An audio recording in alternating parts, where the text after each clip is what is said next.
And earlier today, President Trump, he visited the grand opening of the new illegal immigrant detention center in Florida. It is dubbed Alligator Alcatraz, alongside DHS Secretary Kristi Noem and Florida Governor Ron DeSantis. During his trip, President Trump touted the work of the administration, what they have done to clean up the mess that Biden and Kamala Harris left. Take a look. It's a great honor to be deep in Florida, the Florida Everglades, to open America's newest migrant detention center. If you care about balancing the budget, the single most impactful step we can take is to fully reverse the Biden migration invasion. I've gotten to know the Border Patrol and ICE very well. Unlike Kamala, she was the border czar, but she never saw the border. She never made one phone call. She was some border czar. She would have been some president. All right, during the visit, DHS Secretary Kristi Noem also slammed fake news CNN for appearing to promote an app that alerts people to ICE agents in the area. Now, CNN is pushing back on the claims that they were promoting the app, instead saying that they were just reporting on the app. Here's what they said yesterday. You get to decide. I talked with Joshua Aaron, who is the longtime tech worker who developed this platform, and he said he really wants it to be an early warning system for people about the location of Immigrations and Customs Enforcement officers. So he says he does not want people interfering with those officers' activity, but he does want people to be able to avoid them altogether. You open the app, it looks like a map, and users can tap the map to report an ICE sighting in their area, and then everybody who uses the platform within 5 miles of that sighting will get a push alert. This is a free iPhone app. It is anonymous. Aaron says he doesn't collect any user data. Now, this new app comes amid a disturbing surge on assaults against ICE and federal agents that are conducting immigration raids. According to our own Bill Malusian, between January 21st and June 30th of this year, these assaults were up nearly a whopping 700% over the same time period last year. Department of Homeland Security Secretary, she was with the president today.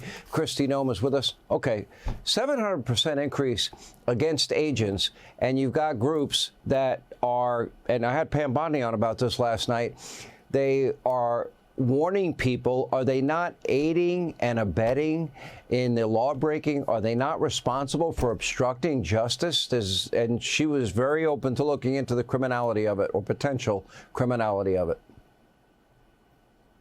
Yes, absolutely. I believe, in my opinion, that they are, and that's why I'm so thrilled that Pam is willing to be proactive and go after those individuals that would perpetuate this kind of activity against our law enforcement officers. These ICE agents, these law enforcement officers, Border Patrol agents that get up every single day and are working to get these dangerous criminals off of our streets are heroes. They are absolute heroes. And to hear that the amount of violence that's coming up against them, a 700% increase in just the last several months against them and their families. They're not just going after them.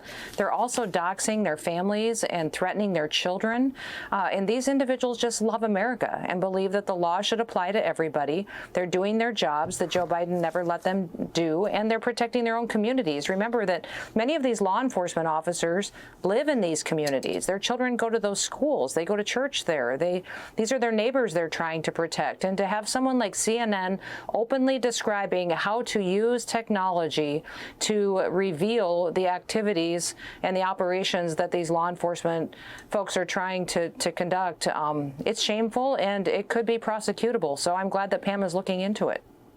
And you said, I'm calling out you, CNN. I'm calling out you because you lie every single day about what these operations are. There's been a lot of lying. You know, Madam Secretary, has been going on for 4 years. The border's closed. The border's secure. No, it's not. They've allowed in known terrorists, including from Iran. People need to know that.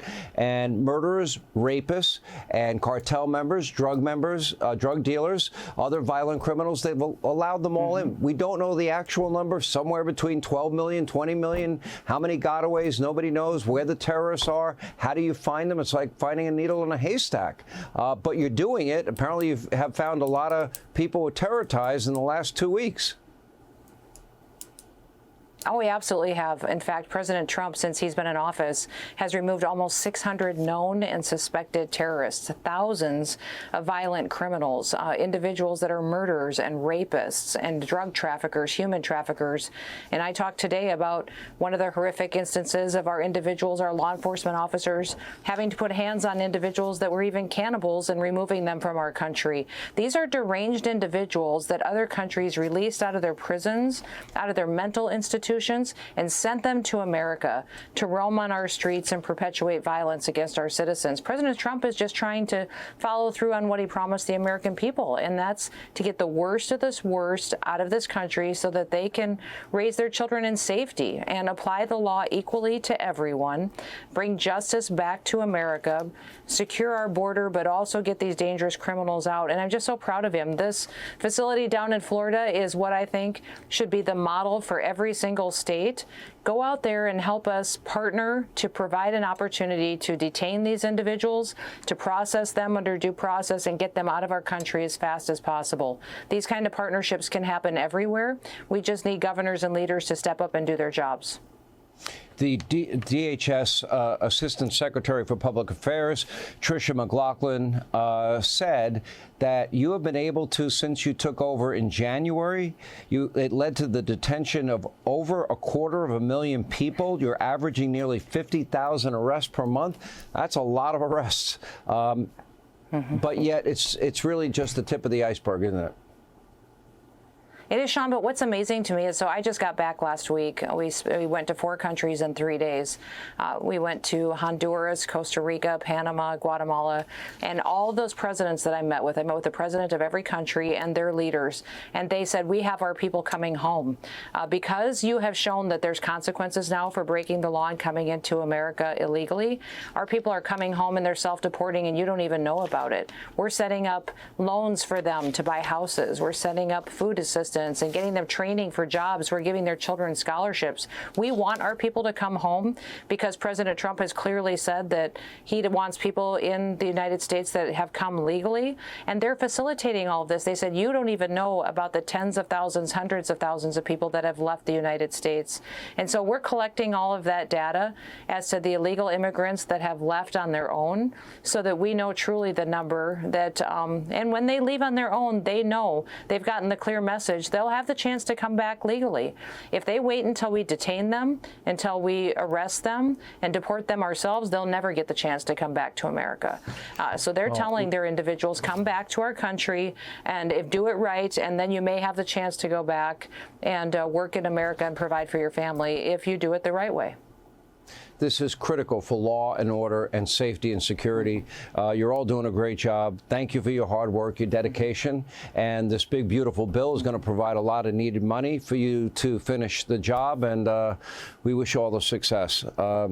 Madam Secretary, thank you. We appreciate your time. Hey, Sean Hannity here. Hey, click here to subscribe to Fox News YouTube page and catch our hottest interviews and most compelling analysis. You will not get it anywhere else.